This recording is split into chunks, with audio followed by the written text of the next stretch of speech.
conscious and correct. The subtext, the subject. Am I your business? He not my type. My type, it's just none of your business. You probably right. Probably right. People are so mean. Greetings, peace, love, and light. Welcome to another episode of the Audacity Show. This is the first episode of 2026, and it's titled So It Begins. And before we get into the information ahead, there's a lot of, things we got to talk about today. This is going to be a long, important, jam-packed episode. So before anything else, as always, our usual ritual, I'm going to light some Palo Santo, clear any negativity, any negative energy before we get started sharing this information. I welcome everyone. I appreciate everyone who's been watching, the support, the feedback I've been getting. And I know this information isn't, for everybody. But for those who appreciate this information, I appreciate you. And I'm grateful to you. And sooner or later, people will come around to understanding why I'm sharing this information, why I believe this information is important. Not only for us, but for everyone. I think this information needs to be shared with everyone, I come on here and I try to share as much knowledge, wisdom as I can. I put a lot of work and time into, seeking inner peace and researching information. I'm a polymath. I like learning, but I also like sharing the information as a messenger, as a communicator, Gemini. And, I appreciate you all for tuning in. And we're going to get right back into this because this is a lot of information that we got today. So we're going to start off with 2026, 2026 is a 1 year. As we step fully into 2026, we need to talk about what kind of year this actually is, energetically, symbolically. When you break down 2026 in numerology, you get a 1 year. 2 plus 0 is 2, 2 plus 2 is 4, 4 plus 6 is 10, and 10 reduce. 1 plus 0 is a 1. And in numerology, 1 is everything. 1 represents new beginnings, initiation, reset, purification, independence, the start of a brand new cycle. And that's what we're in now. A 1 year doesn't gently ease us forward. It pushes us forward. But here's the key thing that people miss about 1 energy. You are responsible for what you initiate. This is not a passive year. This is a year of choice. You have to make the decision who you want to be going forward. And the decision needs to be made now. You got to use this energy to propel yourself into a better you. And that's what a 1 year represents. Whatever you start in a 1 year tends to echo for years. It multiplies quickly and it locks into new long cycles. So intention matters more than ever. In a 1 year, 111 energy means what you think, speak, and act on carries accelerated momentum. This is why people feel time speeding up, decisions feeling heavier, consequences arriving faster. We're stepping into a year where alignment isn't optional, it's structural. So another thing I want to talk about this year is Saturn. Saturn enters the conversation.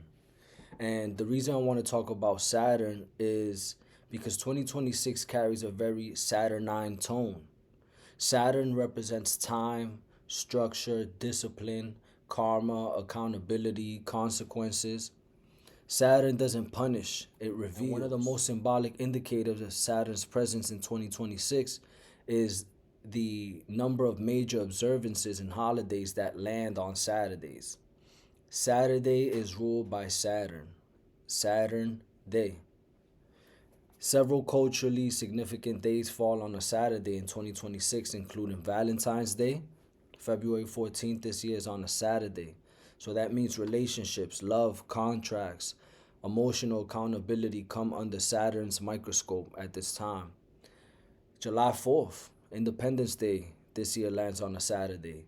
A powerful symbol of freedom, sovereignty, national identity, filtered through discipline, authority, and structure. Halloween this year, October 31st, lands on a Saturday. So this means that the veil, shadows, archetypes, and suppressed truths are surfacing and will surface under Saturn's rulership this year.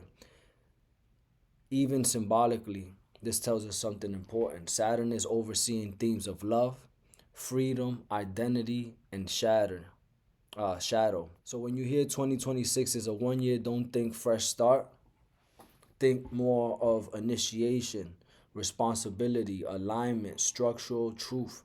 This is not the year where things begin casually like every other year.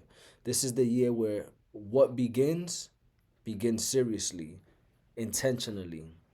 So be careful what you set in motion at this time. Now, before we even get deep into 2026 and what I see coming or what we should pay attention to this year, we need to talk about some important things that already transpired, because the first few days of this year already told us a story. January 1st, New Year's Day, the world didn't enter quietly. We seen a lot in a shorter period of time, in just a couple days. So around the world, we've seen headlines, and I'm going to touch on a few of those headlines. We seen on New Year's Day, France was in the headlines. So reports out of France showed over 1,000 vehicles set on fire during protests. Now, this isn't anything new for France. France has seen this before. We saw it last year. We've seen it historically. But what is new is the scale and the frequency. More vehicles this time, more participation, more people willing to engage in these protests.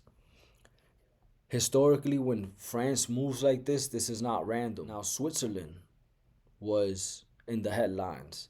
We saw a tragedy strike in Switzerland where a nightclub fire resulted in dozens of deaths. I think it was over 40 plus deaths and over 100 injuries. So reports indicated the fire was caused by sparklers attached to champagne bottles.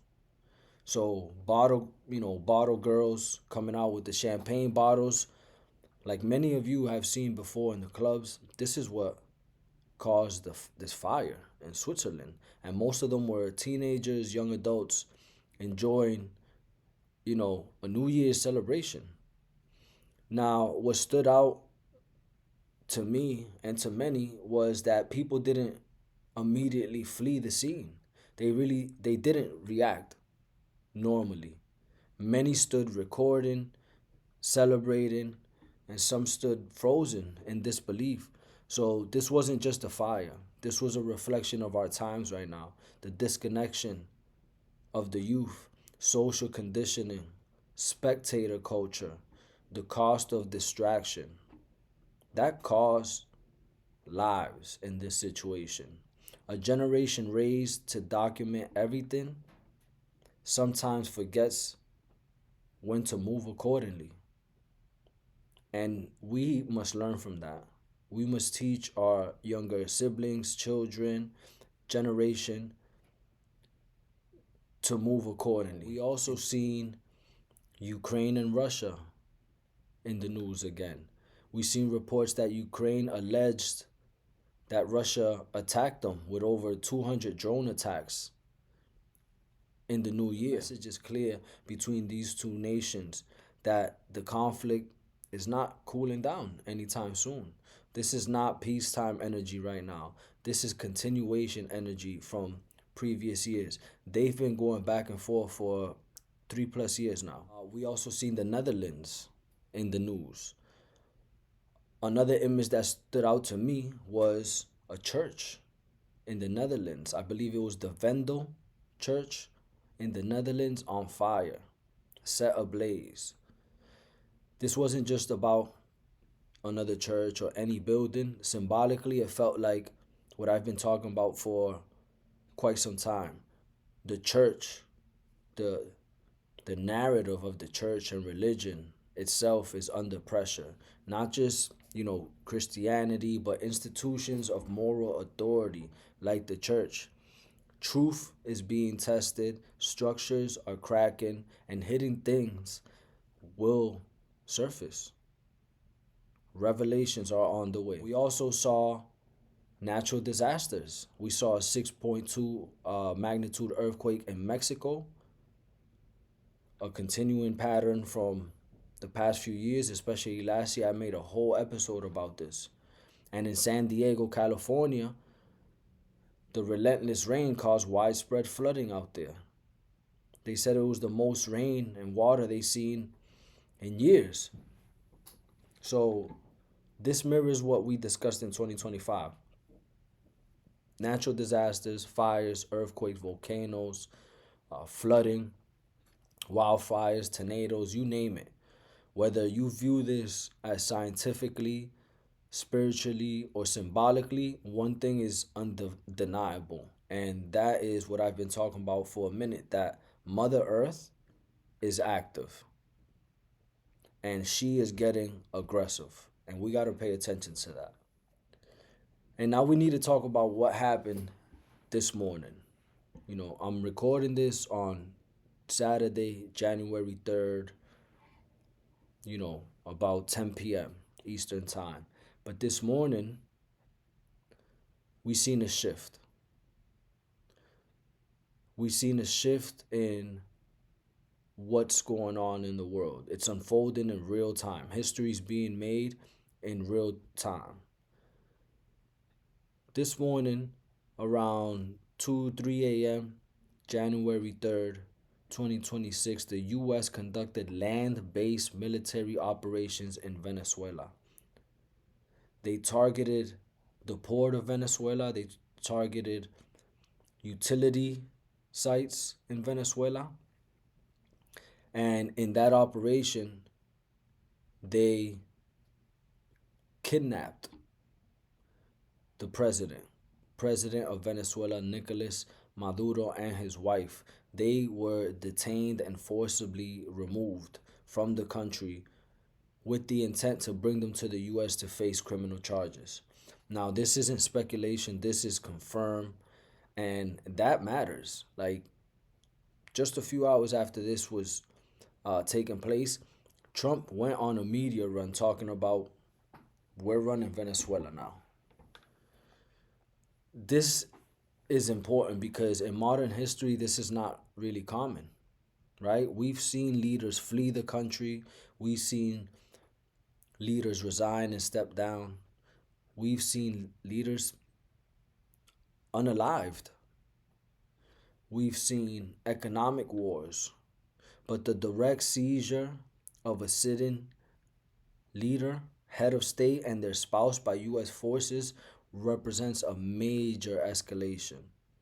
This is a line that once crossed can't be uncrossed. The damage has been done. And the crazy thing about this is that this is home invasion and kidnapping. I know I've said on many episodes that I've been incarcerated a large portion of my life, in and out. I've been with people who've committed home invasions and kidnappings.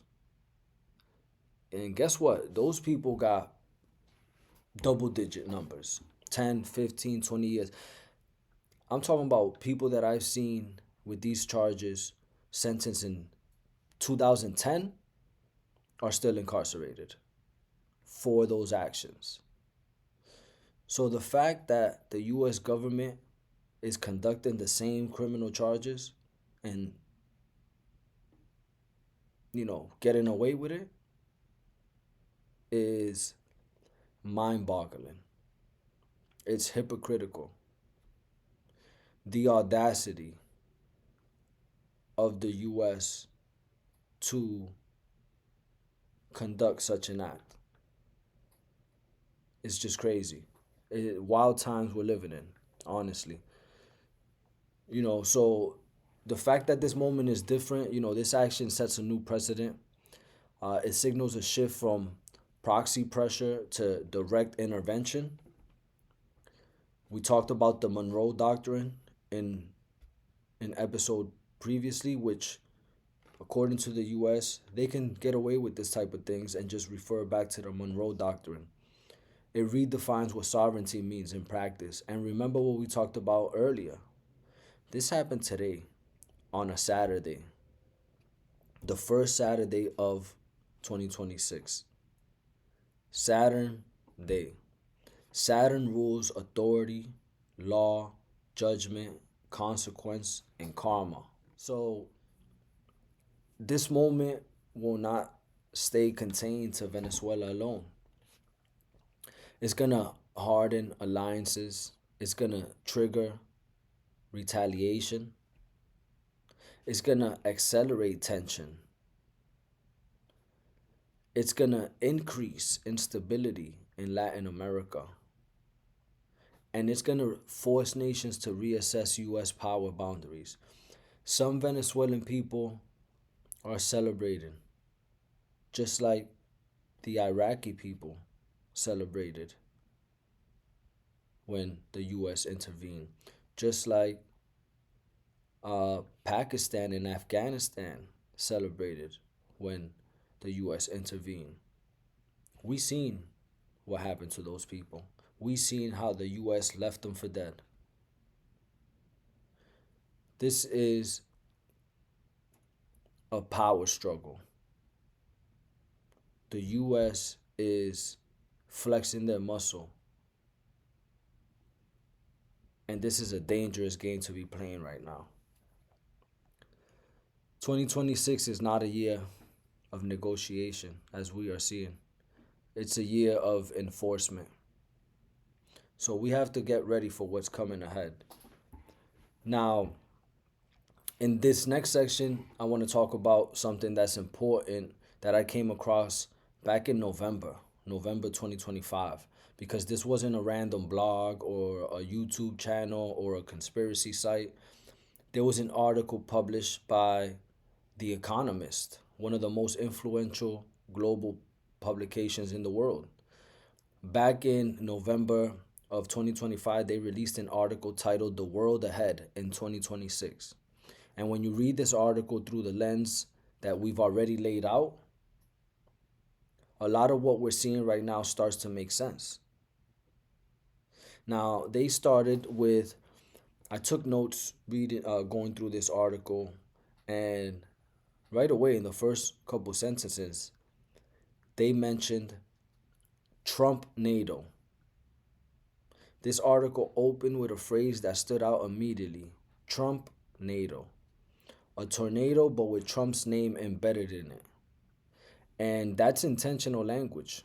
They framed this year Trump's influence would be expanding, unpredictable, destructive to old norms, and it might spiral out of control. This was back in November.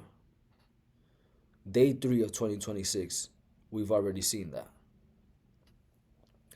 This is power tripping energy. And in the streets, we know what power tripping means, right? When someone in authority crosses boundaries, pushes limits, and goes to extremes because they believe no one can stop them. That's exactly what Trump NATO is doing. This lines up perfectly with what we've been talking about, right? 1 year energy. Action without permission, momentum without pause, and initiation without hesitation. Now, they also talked about the upcoming July 4th, America's 250th birthday. They focus heavily on this date. And symbolically, the date is loaded. We've talked about one energy, right? In numerology, July 4th, 7-4, 7 plus 4 equals 11. And we already know 2026 reduces a 1. So that's given 1-1-1 energy. Exactly what we talked about earlier. They warned us that this is not going to be a regular quiet celebration as usual. They said expect wild retellings of America's past, competing narratives about the present, aggressive visions of the future from both the Republicans and the Democrats. This is not going to be unity, but competing mythologies about what America is and what it should be in the future. Now, the article also highlighted something we've already been seeing hints of. They pointed to the spectacle that is to come. And we've seen that, or at least we've heard some of this. Trump announced a UFC event on the White House lawn, literally at the front door of the White House. They're going to put an octagon, a crowd outside, and a UFC event is going to take place. They also talked about turning the presidency into a public arena. This has never happened before. They mentioned discussions of creating new events called or referred to as the war games. Now, online, people immediately made comparisons to the Hunger Games, where it was all about competition, dominance, survival, strength, entertainment. This isn't politics anymore, it's theater. We're back in Rome. His intentions are to turn the White House back into the Roman Colosseum. That's what we are going to witness this year in 2026. Now, they also mentioned geopolitics, obviously, and they were very clear. New alliances will be forming, old alliances will be fracturing, treaties will be weakening, and division will be deepening amongst nations globally. This isn't a year of stability at all, honestly. This is a year of realignment, figuratively, symbolically, and literally. They discuss war and peace between Gaza and Ukraine, but also the reality that conflict may persist or intensify, right? The reason they mentioned both was because we've heard rumblings of peace in Gaza and peace talks in Ukraine, but we haven't seen that yet. We haven't seen anything agreed upon, no ceasefires. They just keep on with the tension and conflict between these nations.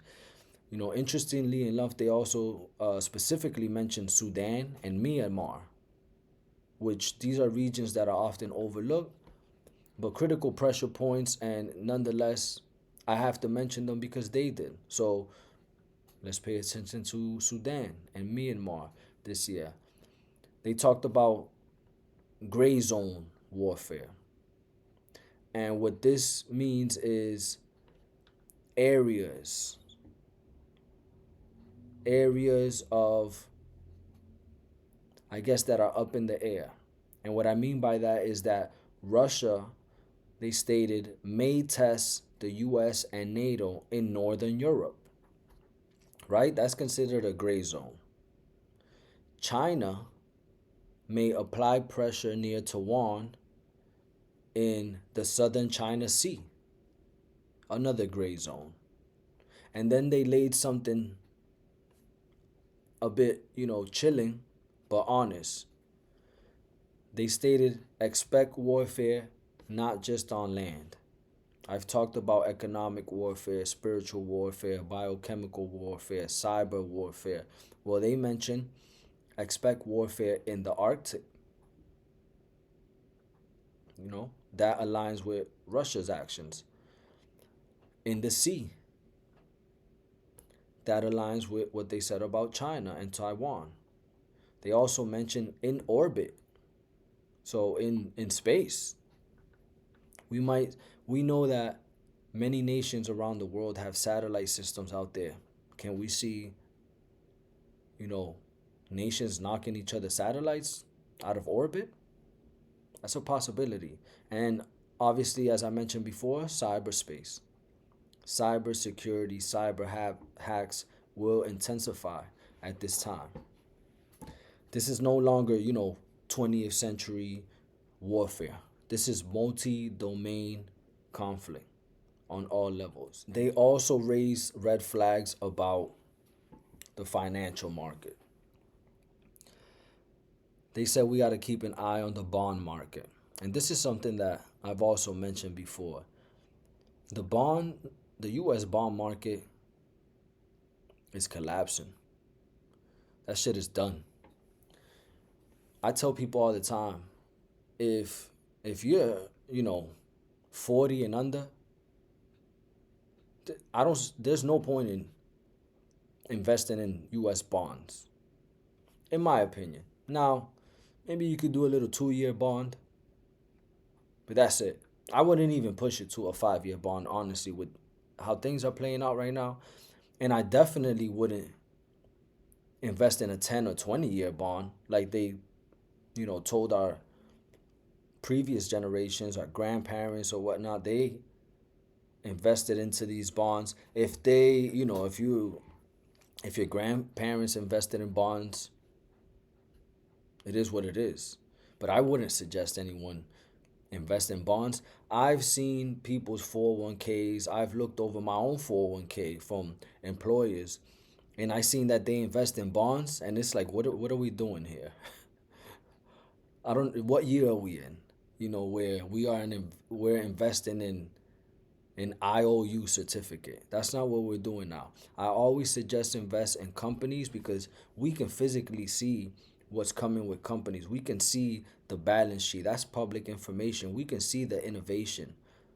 We can invest in precious metals, gold, silver, physically, or commodities like agriculture, cattle, land, real estate. These are physical things that we can invest in. Even crypto is better than the bond market, in my opinion. Now, if you're going to invest in crypto, if you're going to invest in anything, invest at your own risk. But crypto specifically, a little 1%, 2%, maybe 5% of your net worth. Nothing crazy, But when I look at 401ks, they have 1, 2, 3, 4, 5% into bonds, and it's like mind-boggling to me. I don't see a reason for that. Now, they also mention potential instability tied to the Federal Reserve. We are hearing about the eventual replacement of the Fed chairman right now, Jay Powell. Trump wants to put in his buddy Scott Bessent in position. I don't know how that's going to play out in the markets. This could shock markets. It could increase volatility and expose underlying weaknesses. Now, what else can do that is what just took place today. Today's January 3rd. We seen an invasion from the U.S. into another land in the Americas for natural resources such as oil. On Monday, January 5th, the stock market is going to be volatile. I talked about the VIX, the volatility index, before in previous episodes. You're going to see the volatility index, the VIX, shoot up on Monday. I guarantee you. Why? Because this causes concerns in the market. The market is rigged to go up. The only thing that stops the market from going up is uncertainty. And right now we're in uncertain times because energy and companies and oil producers love what's happening. Those companies and stocks might rally on Monday. But anything else is too uncertain right now. People are gonna, the big whales, the big investors are gonna pull money from the markets at this time until things cool off and settle down. I guarantee it. Now, they also mentioned AI and the job market, excuse me. They warned that massive AI spending may be masking US economic weaknesses. The job markets are tightening. So when economics 101, when the Federal Reserve, their job is to create stability in the market, right? They need to worry about two things: inflation and employment or unemployment, right? Right now, the way that interest rates you know, fluctuate is those two indicators only: inflation and the job market, excuse me. So prices and the job market. We've seen inflation rise over the past few years. It hasn't come down. They've been cutting rates and inflation is still high. That's called stagflation, when inflation stays stagnant. That's not good because prices are supposed to come down when you cut rates. When when you cut rates, usually prices come down, people start buying, like houses and consumer spending. That's not happening right now. So we got high inflation, low consumption, the real estate market's frozen, and unemployment is going up. Why? Because AI is replacing jobs, because college graduates are struggling to find work. My my little brother, you know what I'm saying? My younger brother, he's not little anymore. He's 21, 22 years old, just graduated with a biomedical engineer degree. It took him like 8 months to find work. He just found work and he graduated in May. That is a sign that I've seen already in the markets, but actually seeing it with my own eyes, experiencing it in my own family, is just different. You can't tell me that that's not happening when I'm seeing it happen. So while AI looks like progress on the surface, underneath it's creating structural anxiety. They even touched on sports slightly. So they had mentioned that the FIFA World Cup, which will be coming to um, North America this year, it's coming to the US, Canada, and Mexico. They suggested that attendance may be lower than expected. Fans may stay away for this event, a global event that people wait 4 years to attend. They may stay away because global tensions could overshadow celebration. Who wants to come to the US when we're at war? Who wants to go to Mexico when they're being threatened by the US? Just like the US threatened Venezuela. Who wants to go to Canada when they're being threatened by the US? It's a dangerous game we're playing. The economy's already bad, and they're not admitting that. The FIFA World Cup was supposed to bring economic growth. When you step back and look at this article, written before 2026 even began, you realize something important. This wasn't prediction. This was positioning. They're telling us what they're doing, if you're paying attention. They weren't guessing. The Economist wasn't guessing. They were preparing their readers, the people who actually read, for a year defined by power, spectacle, acceleration, division, and accountability, which brings us right back to where we started. The title of the episode. So it begins. One single word may define the entire episode, and that word is Genesis. Now, why is that word prevalent to this episode? That's because President Trump launched what's being called the Genesis Mission, a national initiative established by Executive Action back in November of 2025, led by the Department of Energy, explicitly aimed at using AI, artificial intelligence, to accelerate scientific discovery, energy, innovation, and national security. And what jumped out to me is the symbolism of naming it Genesis. Now, etymology is the true meaning of a word when you break down a word. And Genesis, by definition, is the beginning, the origin, formation of something, creation, coming into being. So the moment you label a national AI initiative Genesis, you're not just funding research, you're declaring a birth narrative. You are manifesting a new creation. You're saying a new world is being formed through intelligence, data, and computation. Most people think of Genesis, they might think of religion, the book of Genesis, right? So Genesis is at its core, right? Like just summarizing the entire section of the Bible. It's a story about creation, naming, authority, consequences, covenant. Now, I picked out a few key moments that you can't ignore in the book of Genesis, actual quotes from the book of Genesis that are relatable and correlate with what I'm talking about. So, creation by speech is the first one. Let there be light. Let there be light. Everyone knows that quote.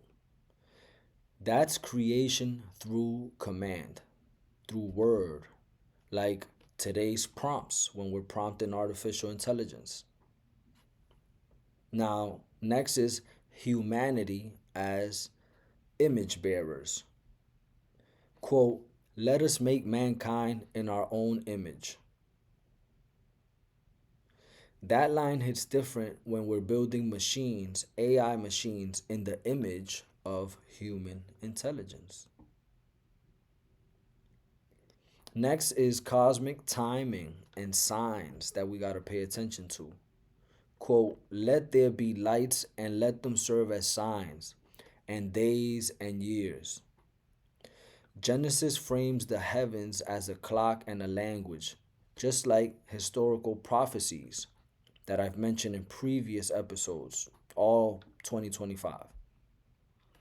So when you hear Genesis mission, you can read it in two ways at once. The official reading that they want you to perceive it as, like scientific acceleration, or a more deeper esoteric meaning, such as creation of a new intelligence order, language, models, agents, and infrastructure. Now, you know me, I always talk about looking at things from a broader perspective. I like to piece puzzles together. Critical thinking helps my brain, right? So we talked about the word, the definition of Genesis, the etymology of Genesis. We brought scripture into it with the book of Genesis. Now let's take it to pulp culture, prophecies, entertainment. There's a movie called Terminator Genesis. And the movie is basically a warning about a world that embraces a new, convenient, all in one platform called Genesis without realizing it's the doorway to Skynet. So, their doorway to destruction eventually. Now, in that story, Genesis is marketed as a good, benevolent operating system. The public embraces it. And it becomes the infrastructure that enables the takeover. Now, so the parallel isn't that we're in a Terminator movie. The parallel is the pattern that we're seeing. A unified platform powered by artificial intelligence, adopted by the masses, which becomes the system everything runs on. That's the core anxiety of our time right now because we're building Exactly that. A unified artificial intelligence platform at national scale right now as we speak. I want to talk about a book that I came across that is, relevant to this message today. That book is by Henry Kissinger. This book right here, The Age of AI. This book came out in 2021, I believe. 2020, 2021. Yeah. Now, this is by Henry Kissinger, Eric Schmidt, and Daniel Huttenlocher. It's called The Age of AI and Our Human Future, right? Now, in this book, one of the biggest arguments is that AI doesn't just change tools, it changes everything. It changes strategy, it changes war, governance, what humans can know and control, and even what truth means in society, right? So, a key vibe from the book or the conversation of the book is AI will become a geopolitical instrument. We're already seeing that. States will treat AI like a strategic asset. We're already seeing that. I mean, not only states, individuals. I treat AI like a strategic asset in everyday life, in my professional life, my personal development, uh, my hobbies, like sharing this message, this platform. I use AI for these things, right? Governance and ethics lag behind capability. So when people ask, is this a coincidence? It's because the convergence is tight. There's too much, you know, correlation to just be coincidence. The Genesis mission equals National Artificial Intelligence Acceleration. The Age of AI book is Artificial Intelligence as Civilization Reorder, the reorder of civilization. And then the Terminator movie Genesis is an entertainment based warning of a unified artificial intelligent platform takeover. So even if someone insists this is just coincidence, the pattern recognition is still valid. Now let's talk about Trump's Golden Dome initiative. We talked about a lot of initiatives already. The Genesis mission. He also put in motion the Golden Dome initiative, an expansive missile defense concept compared to Israel's Iron Dome, but on a larger scale. Now, analysts and official primers describe it as a layered system sensing, intercepting, command control, potentially integrating existing defenses and new technology. This isn't just talk. This isn't just hypothetical. The Pentagon has been moving through contractor processes connected to the program's build out. Now, when I first seen this, when I seen the image of the Golden Dome, the first thing I thought of was the black sun. So I read a lot of esoteric books, scriptures, ancient knowledge, alchemy, mysticism, and stuff like that, right? Conspiracy theories, like people call it, right? In esoteric systems, the black sun symbolism often points to hidden power, the invisible source energy, the unseen center, a kind of occulted sovereignty. The black sun supposedly is a sun within the earth. What they call the earth's core is really the black sun. As above, so below, as within, so without. This comparison works as a symbolic reading, in my opinion.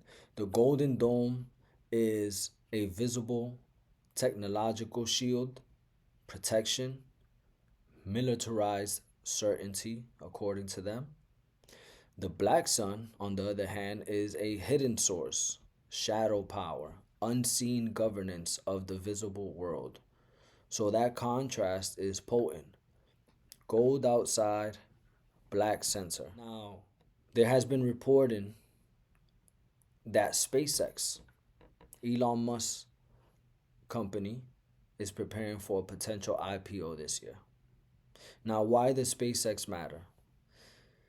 It matters because it's not just space travel, it's satellite infrastructure, communications dominance, strategic launch capability, orbit as a contested domain. Space is no longer the future. It's a battlefield category, like we talked about before, just like cyber.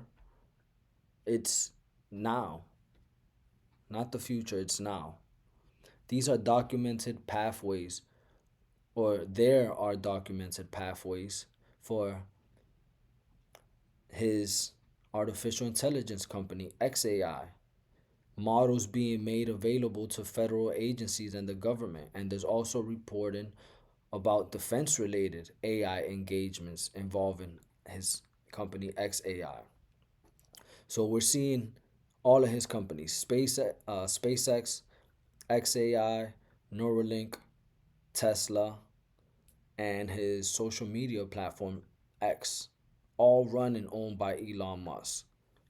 Whether formal integration is announced or not, the strategic reality is that energy, compute, dot, mobility, and orbit are all converging.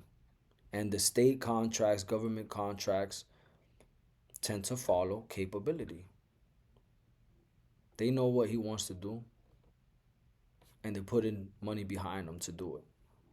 The relationship between Trump and Elon Musk publicly seemed sour to the public, but behind closed doors, they still working together, and we're seeing it clear as day.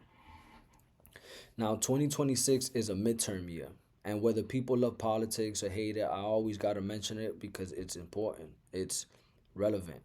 This year will feature narrative war, a lot of bickering back and forth, perception management, tug of war, and a level of AI generated media that makes seeing and hearing unreliable without verification.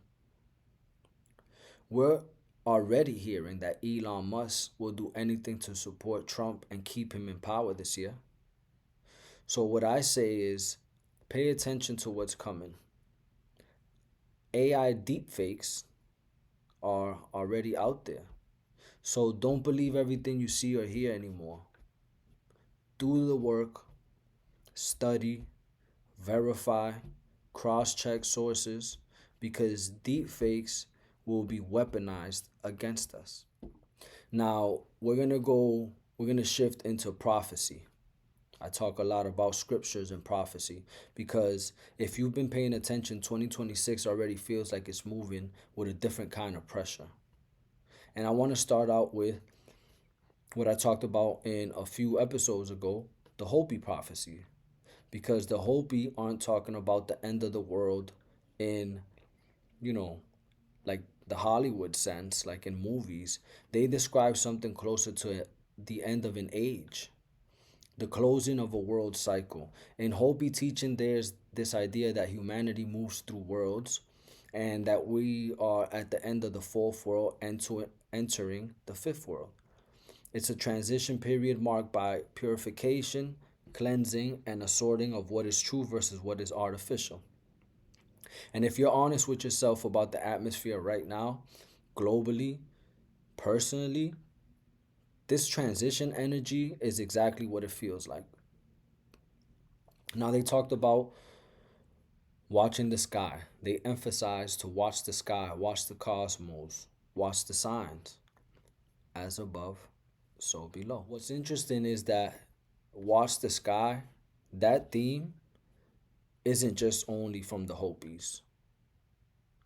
Across history, you see prophets and visionaries, each in their own language and cultures pointing to the same signs.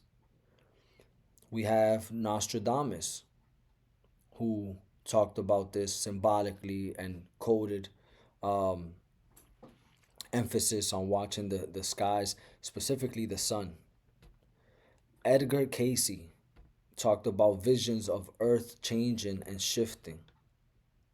Mother Shipton, she was a folk prophetic uh, back in the 1800s. It was like a blind grandmother in Europe, but she can see visions, and she foreseen the future all the way up to like the year 5000. And guess what she talked about? Pay attention to the stars. Pay attention to the sun specifically. And we are seeing the sun shift, the solar activity. The sun that we have today is not the same sun that we had 5 years ago, let alone 100 years ago. It's not the same sun at all. If you're paying attention to the sun, I promise you it's not the same. Now, these are different cultures, different frameworks, different people, but the same tone, which is pay attention to the signs. And we talked about the book of Genesis, and the book of Genesis itself frames the heavens, as I quoted, as signs and timekeepers, lights to serve as signs, and days and years. Those lights are the stars in the sky. Now, the Hopis also spoke about a true white brother. And as I said before, this isn't about skin or race. It's white as in light, clarity, truth, and enlightened messenger. I personally believe this role could map onto the Pope, especially if the Vatican discloses any of their artifacts or scriptures publicly.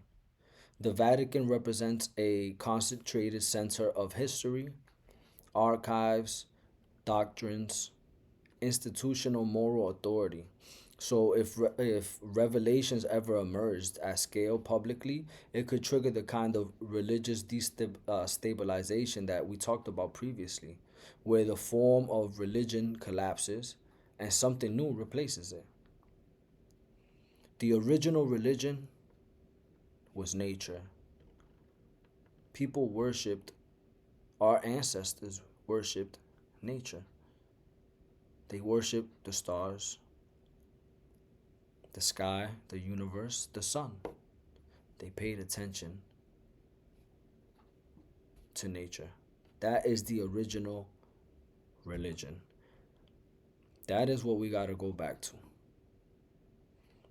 And it's happening. Slowly but surely, we are heading to that direction. If anything comes out, the truth comes out about the Vatican, that's going to accelerate. Previous prophecies with the prophecy of the popes, often attributed to Saint Malachi. And this prophecy is widely debated and often dismissed by mainstream historians, but it remains influential with some people. And here's the key about that prophecy. The prophecy ends with a final figure, the 112th Pope. Pope Francis died in April of 2025. He was the 112th Pope. But then a new Pope was elected, Pope Leo the 14th, the 113th Pope. That wasn't in the prophecies. So that alone creates a cultural prophecy shock, because people who track these prophecies start asking, was Francis the last Pope? Was he not the last Pope? Does the prophecy allow intervening popes? Or was that even valid? Things start to become questioned. And this is why I personally question everything, because the prophecy conversation isn't just about the Pope. It's about the deeper theme that when institutions lose trust, people search for pattern, meaning, and signs transition into the Chinese prophecies. So multiple sources note that the Chinese New Year in 2026 begins February 17th, and it marks the start of the year of the fire horse, lasting until February 2027. And fire horse energy, culturally and symbolically, maps exactly what we've been describing throughout this episode: acceleration, independence, bold moves, risk taking, dramatic momentum, action, execution. This is a year where fire can burn you if you resist the pressure, or fire can fuel you if you align with purpose. Fire doesn't negotiate, it transforms. Now, continuing with the prophecies, let's go to the prophecy of the four horsemen of the apocalypse. Now, biblically, the four horsemen are a symbolic apocalypse framework. There are four archetypes that they break down. Four horsemen: the horsemen of conquest, the horsemen of war, the horsemen of famine, and the horsemen of death. Now, I will be mapping them onto modern institutions and figures through my personal lens. This is not a literal claim that the Bible meant these exact people. This is my perspective, not anyone else's. Full disclaimer. Call me crazy if you want, or a conspiracy theory. This is just how I see things. Now, my mapping of this four horsemen prophecy looks like this. The first horseman. The first horseman is the horseman of conquest, the religious authority revelation archetype.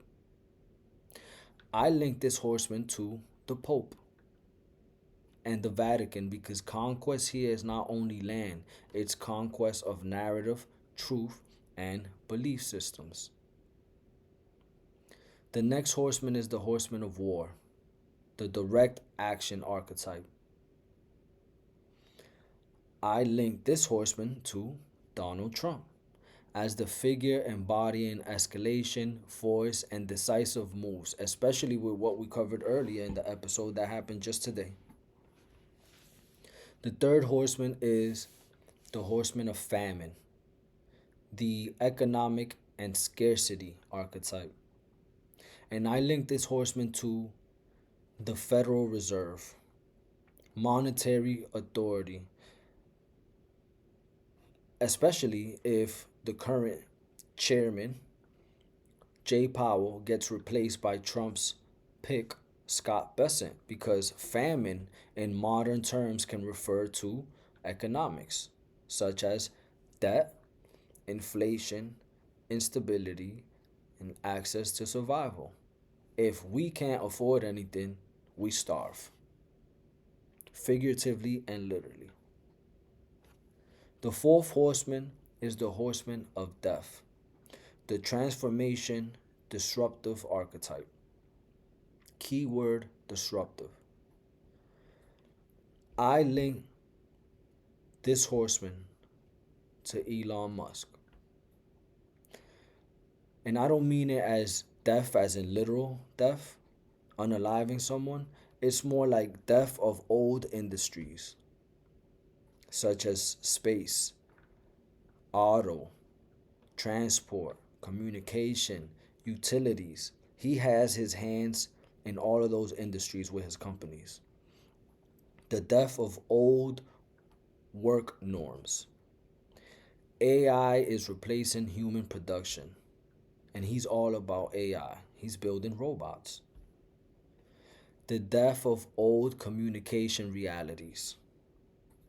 His company Neuralink is replacing thought, your thinking patterns. And his social media platform, X, formerly Twitter, is controlling expression, freedom of speech. So, in this language, death often means endings that create new beginnings. Year one, new beginnings. Everything is correlated. The theme here is discernment. Watch the sky, watch institutions, watch money, watch war, watch AI. And most importantly, is watch what breaks.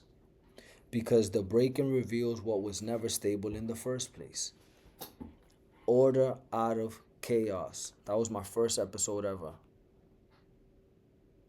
You got to see chaos before you see order.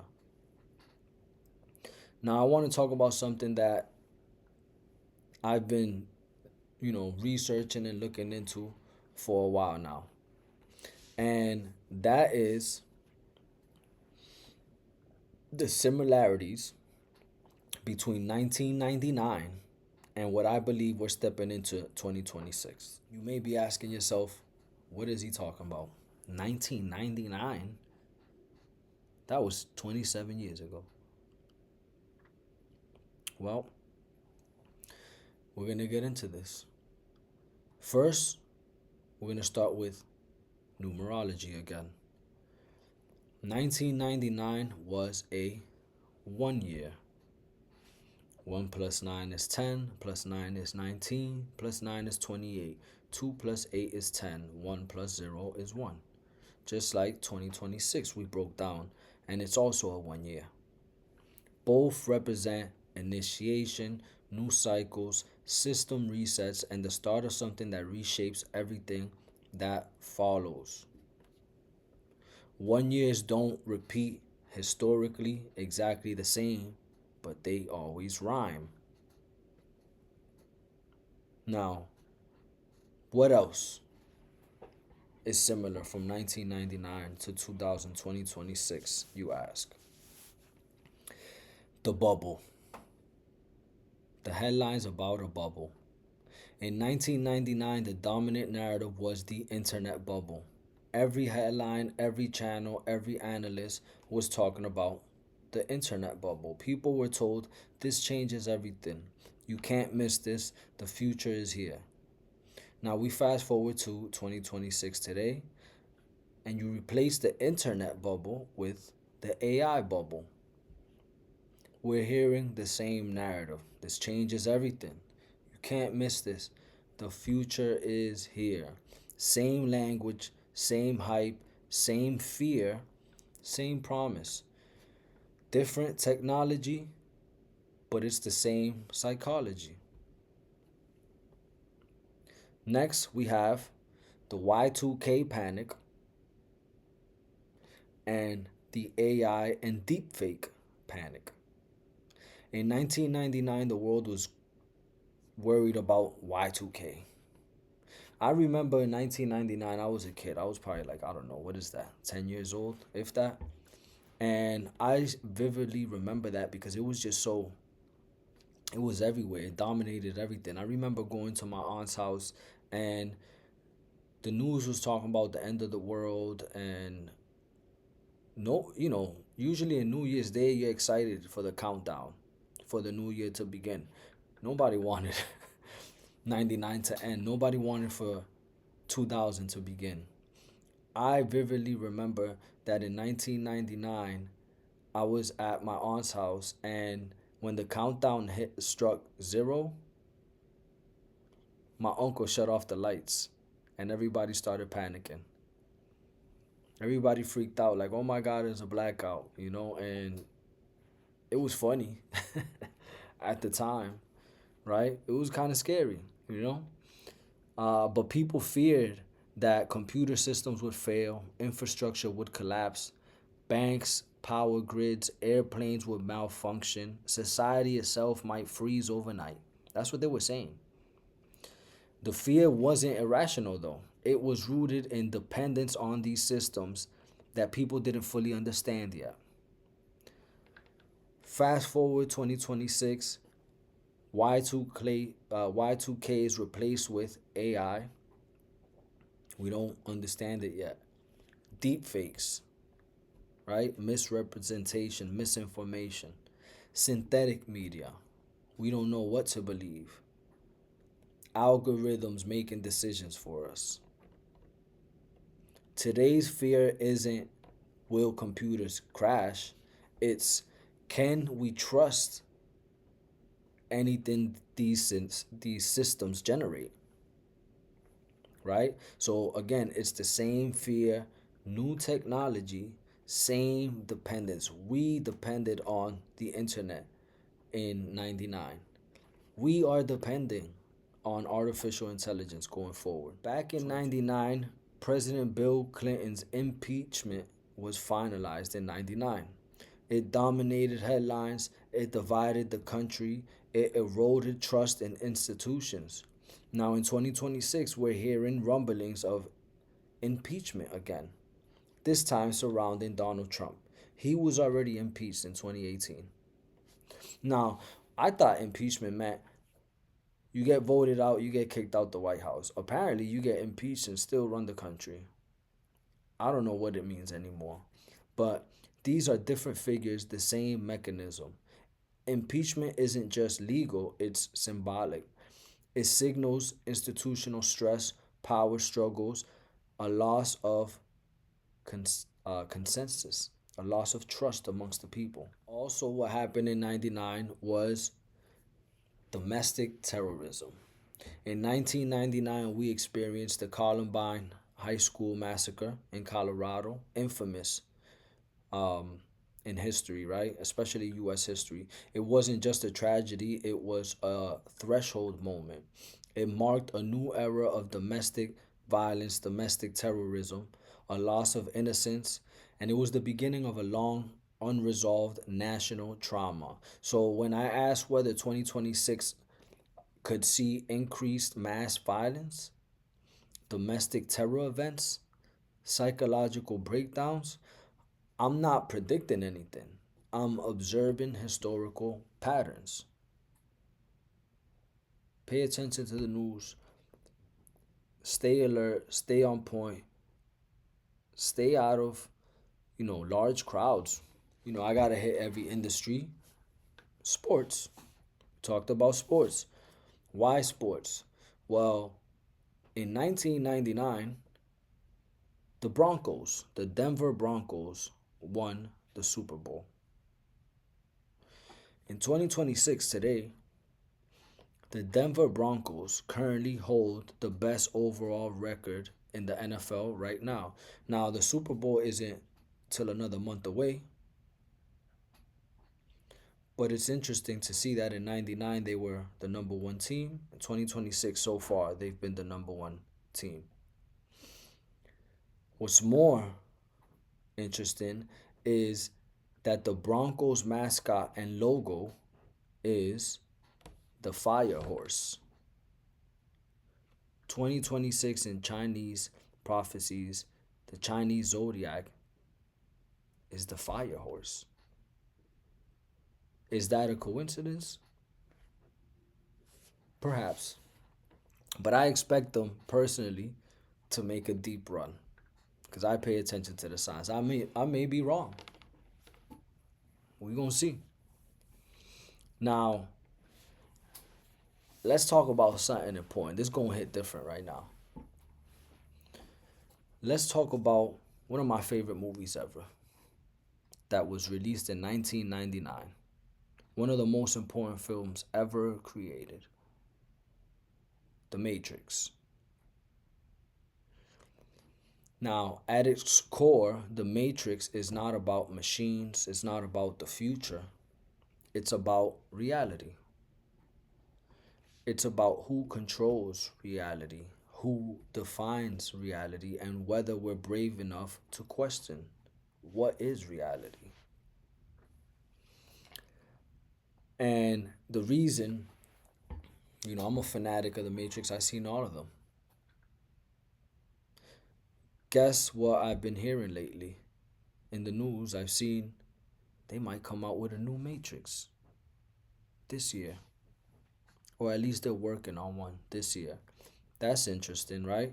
But I also want to walk through some quotes that I chose myself from the movie The Matrix, one by one, and I connected them directly to today, right?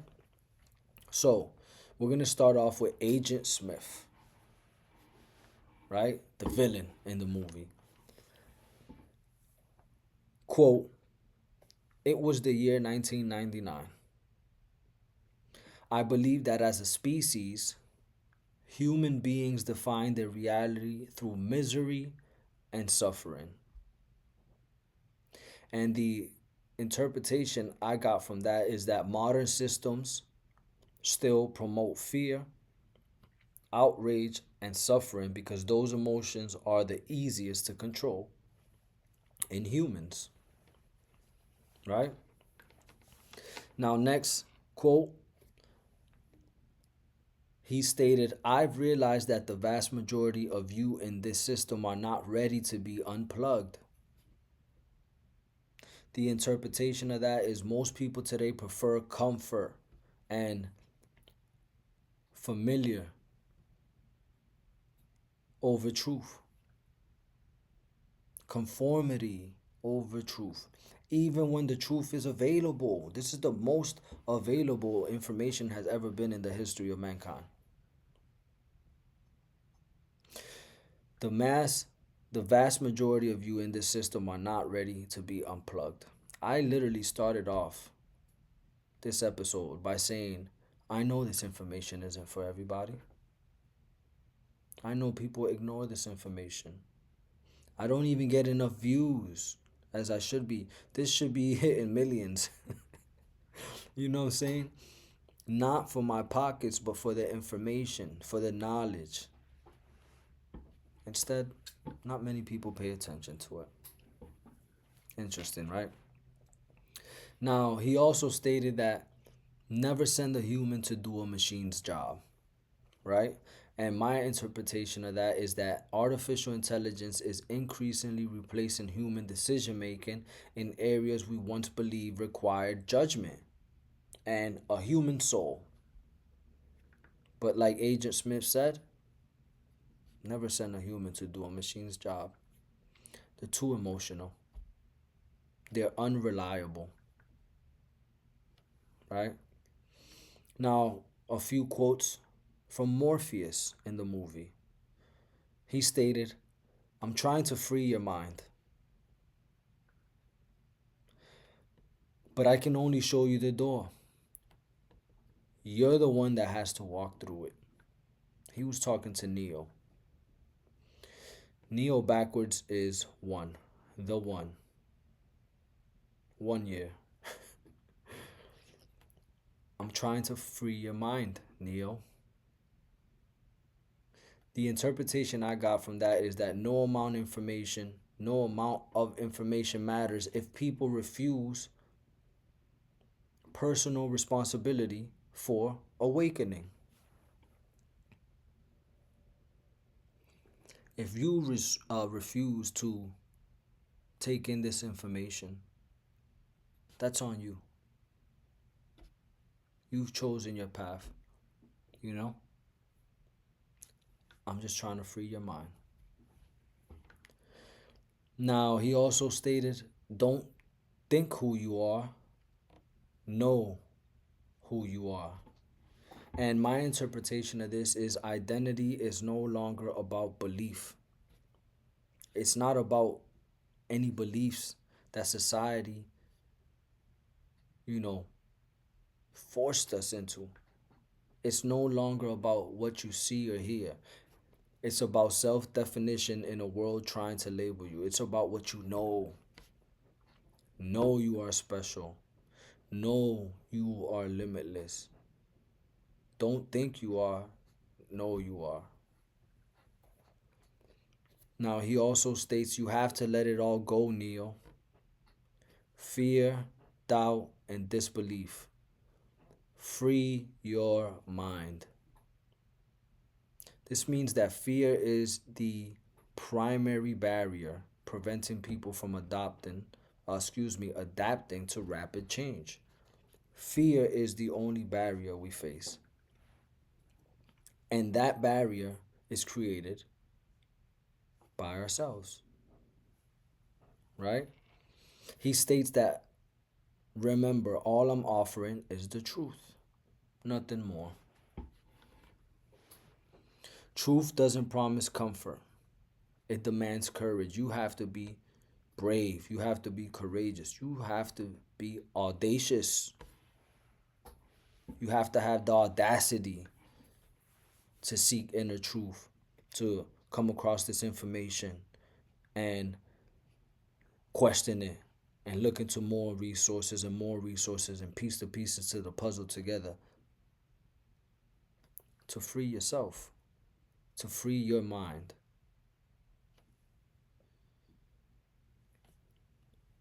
One of the most important lines in the movie is, quote, "You take the blue pill, the story ends here.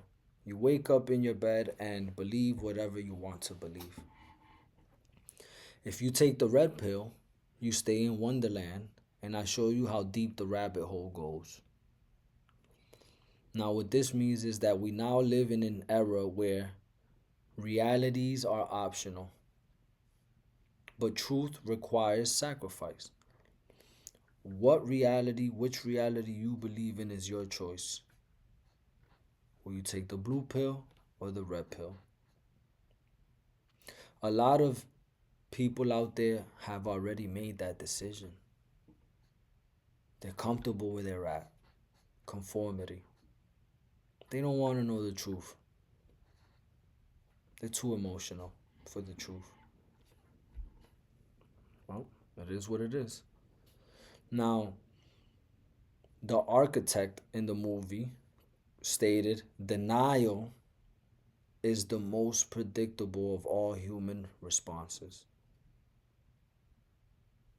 This means that even with overwhelming evidence, information, resources, people still resist change until collapse forces adaptation. So until the system breaks, until everything just crumbles,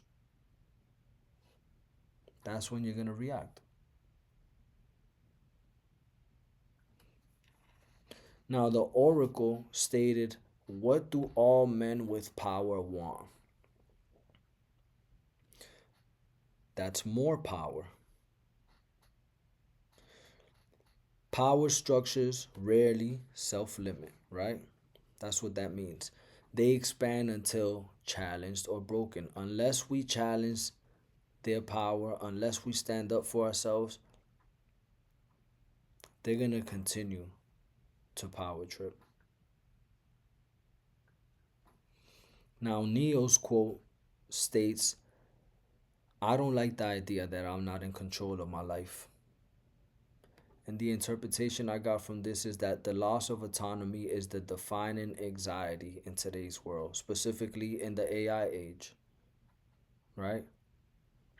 If you don't like the idea that you're not in control of your life, take control of your life.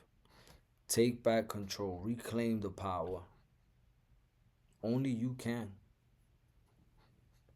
And why this matters now is that every one of those lines hits harder today at this time than it did back in 99. Because now the internet became infrastructure. Algorithms shape perception. AI generates language, images, voices. Reality itself is edible, editable. You can make your own reality. If you can create your own reality, if you remove the barrier of fear and limits from yourself. So 1999 introduced the question, and 2026 is forcing the choice. Red pill or blue pill. So, I know that's a lot of information. As we close out this episode, I want to be very clear about something. Everything I talked about is not predictions. It's just my perspective. It's the world through my lens. I'm not telling anyone to do anything. I'm not telling anyone what will happen. I'm just saying pay attention to the signs. Yeah. Now, I believe artificial intelligence will accelerate rapidly this year. faster than ever. There's going to be new models, new capabilities, new tools, and AI would allow us to create more, build more, learn faster, and solve problems in a more efficient pace, right? But here's the truth that can't be avoided. That is, if you do not master AI, AI will replace you. So that doesn't matter what industry you're in, healthcare, finance, education, technology, media, whatever it is, AI literacy is no longer an option. It's not optional. It's survival. You want to survive, learn AI or watch that shit go by and it's going to leave you behind. Now, another thing I'm paying attention to is watch the prophetic signals.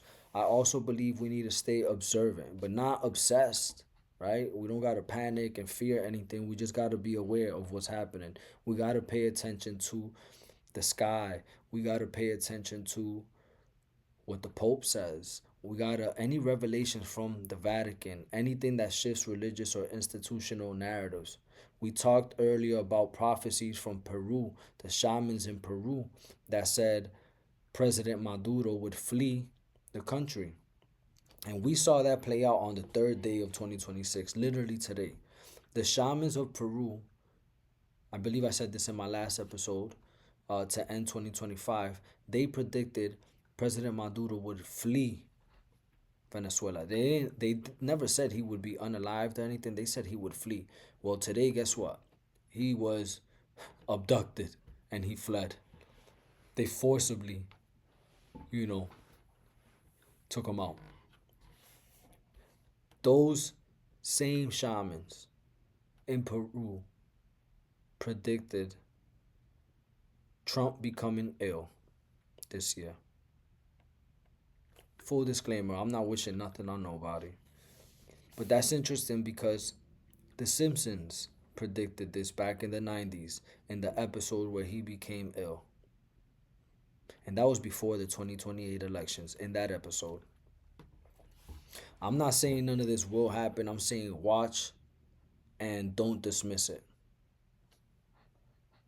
Now, with the year of the fire horse, the message for me is clear. Step into the fire. Don't run from it. Fire can either burn you or it can fuel you. So don't run from the intensity of the fire this year. Step into it, use it, and let it light your path. Watch for symbolism. Angel numbers, 111 energy this year. You may see it in license plates, billboards, timestamps, the clock, jersey numbers, and athletes, addresses.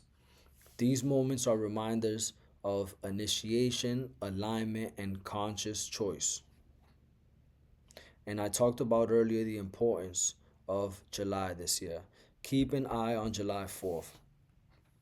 That summer period, those serious dog days that I always talk about, feel heavy every year. Excuse me, this year they're going to feel heavier than usual.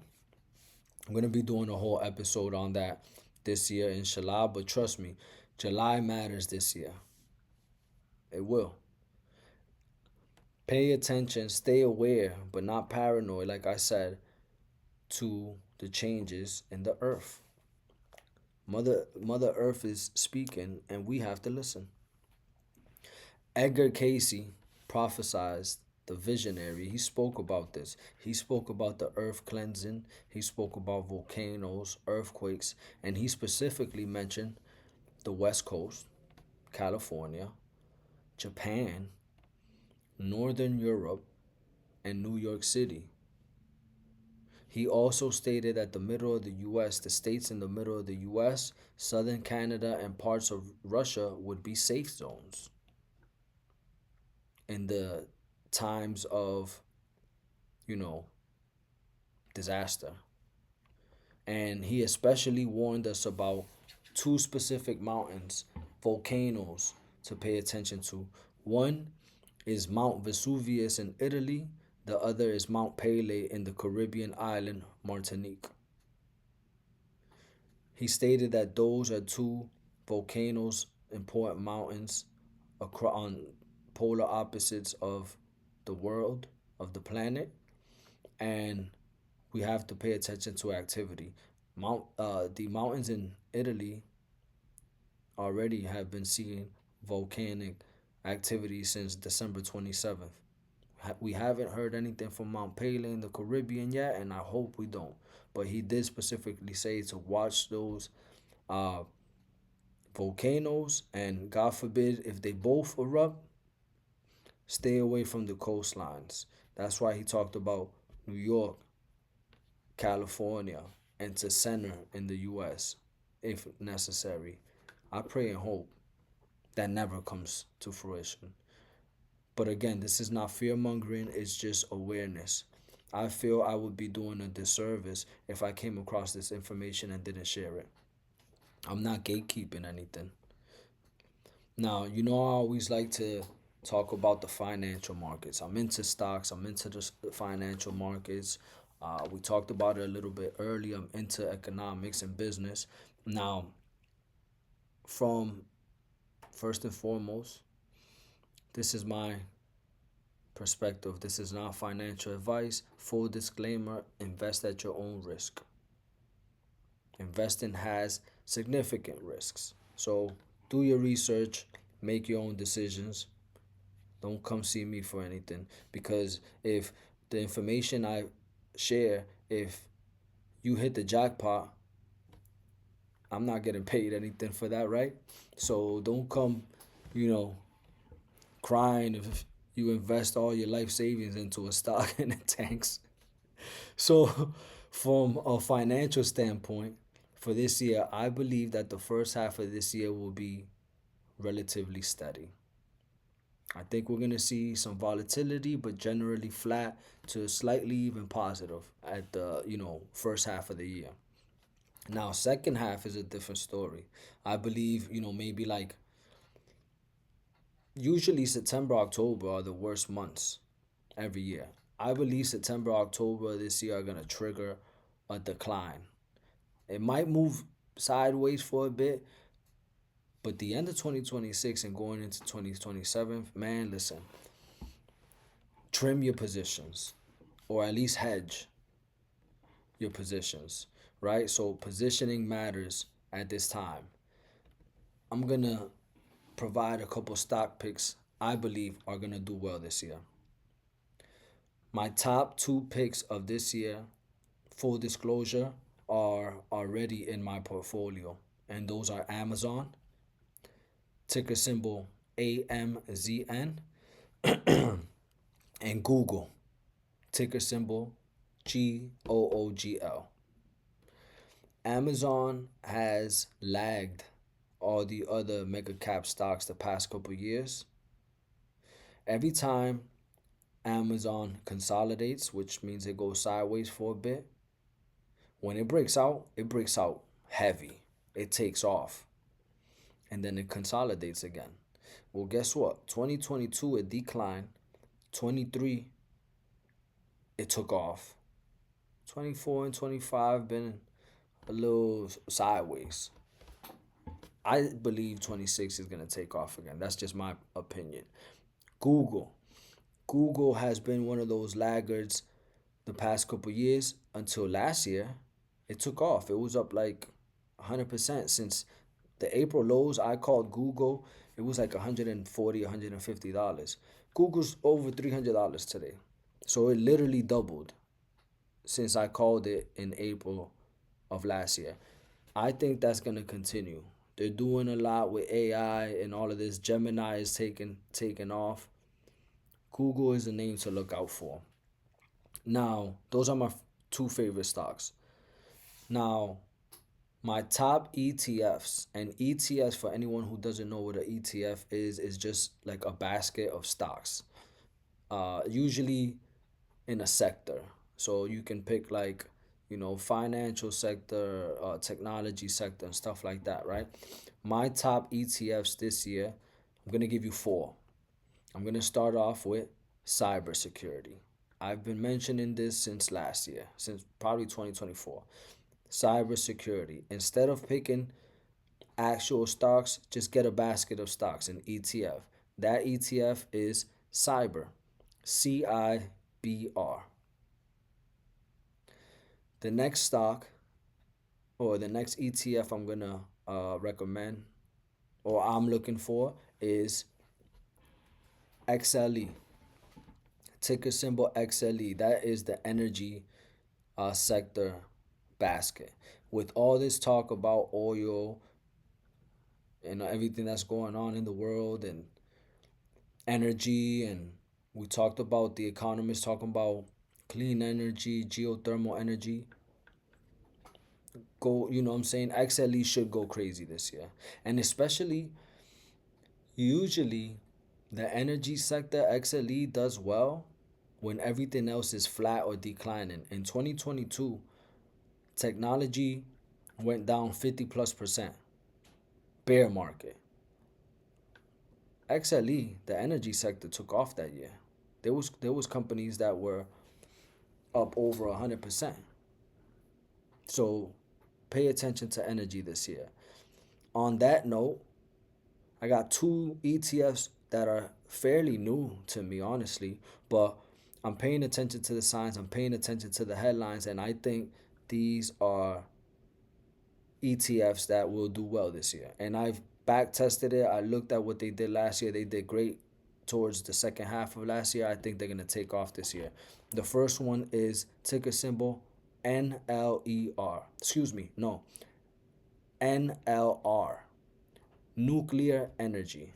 NLR.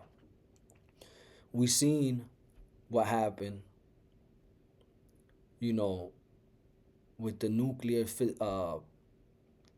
physicist, right? He was like a nuclear scientist that got unalived in Brookline, right? After the Brown University shooting, they unalived this nuclear physicist. They said it was probably one of the top nuclear professionals in the world got unalived, right? Because he wanted to release some information he came across. Guess what happened? The very next day, headlines came out that Donald Trump acquired a nuclear energy company. Follow the money. I said this last year, follow the money. If they talking about nuclear energy, man, go get you a nuclear energy ETF, NLR. Last ETF I'm going to mention, again, follow the money. The headline's been talking about rare earth minerals, resources in other countries, Greenland, Canada, Mexico, Nigeria, Venezuela. Go get you this ETF. It's REMX, the Rare Earth Minerals ETF. And this is a global ETF. There's companies here from the US and also international companies in this ETF. The headlines are talking about rare earth minerals. Go get you REMX. Put that shit in your portfolio and let it sit there this year, man. Now, some stocks that I will, because I picked a top 10 basically for the year. I gave you my top two that I believe. I literally put money behind it. I gave you 4 ETFs to look for. And then some notables that I'm watching that did well the last couple years and I think will continue to do well. First is Palantir, ticker symbol PLTR. When we're talking about AI and defense and war, Palantir is at the forefront of that. Taiwan Semiconductor, TSM. Again, when we're talking about AI, computer, automation, semiconductors, chips, Taiwan Semiconductor makes, I think, 80% of the world's semiconductors and chips. The world needs TSM, right? Another AI play right here. Everybody always talks about NVIDIA and AMD. Well, Broadcom quietly is a, I think it's already in the trillions in market cap, I believe. Ticker symbol AVGO, Broadcom. It's my second favorite semiconductor chip company after Nvidia. Nvidia, full disclosure, is one of my largest positions. Broadcom is right behind them, 1A and 1B. And lastly, we talked about the importance of energy earlier. GE Vernova, ticker symbol GEV. GE Vernova is General Electric. So General Electric, the company General Electric, split into three divisions. General Electric is focused now on aerospace and defense. They have GE Healthcare, and then they have GE Vernova, which is the energy utility side of the company. And GE Vernova, when we talk about data centers being built for AI and all of this stuff, right? Somebody gotta power these centers with energy. Well, that's when GE Vernova comes into play. As soon as this company split from GE, right, and became its own entity, it took off. I think it was like $70. This company is like $700 now. This shit's up 1,000% in the past 2 years. So again, this isn't financial advice. This is full-blown transparency about what I'm looking at. Do your own research. Invest at your own risk. And do what you want with that information. Now, to close this out the right way, how I'm choosing to move through this year. In 2026, I believe we must focus on emotional intelligence. Learn how to regulate anxiety, stress, and pressure during these times. We must focus on authenticity. Be the realest version of yourself. No masks, no illusions, no facades anymore. Patience and discipline.